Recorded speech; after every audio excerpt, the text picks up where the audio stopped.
Hi friends, இன்றைக்கி மல்லிகை செடி வளர்ப்பு குறிப்பில் நம்ம பார்க்கக்கூடியது என்னென்னு பார்த்தீங்கன்னா, செடியை எந்த மாதிரி இடத்துல நம்ம நடவு செய்யலாம். அதாவது நீங்கள் நிலப்பகுதியில் தோட்டத்தில் நிலப்பகுதியில் நடவு செய்கிற மாதிரி இருந்தால் அந்த இடம் எப்படி இருக்கணும், மண் எப்படி இருக்கணும்னு பார்க்க போகிறோம்.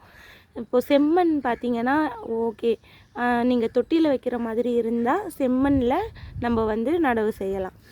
இப்போது நிலப்பகுதியாக இருந்ததுன்னா அதிகமான கடினமான களிமண்ணாக இருக்கக்கூடாது, ஒரு மிதமான மண்ணாக இருக்கலாம். அதாவது களிப்பு மண் சொல்லுவாங்க, அந்த மாதிரி ஒரு மிதமான ஒரு மண்ணாக இருந்தால் ஓகே. மற்றபடி வேறு எல்லா மண்கலவைகள்லேயும் மல்லிகை செடி வளரக்கூடியது தான்.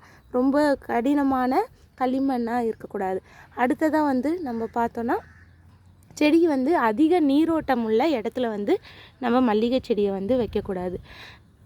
அதாவது இந்த குழாய்கள் அடிப்பகுதியில், அப்புறம் கிணறுகள் பக்கத்தில் நல்லா நீரோட்டம் இருக்கிற இடத்துலலாம் நம்ம வைக்கக்கூடாது. ஏன்னு பார்த்திங்கன்னா வேராளுகள் நோய் செடி பாதிக்கப்படும். இதுக்கு பார்த்திங்கன்னா நல்ல சூரிய வெளிச்சம் இருக்கணும், நல்ல சூரிய ஒளி படக்கூடிய இடமா இருக்கணும்.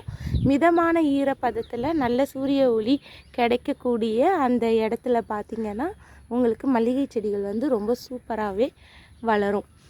Okay friends, thank you. Happy gardening.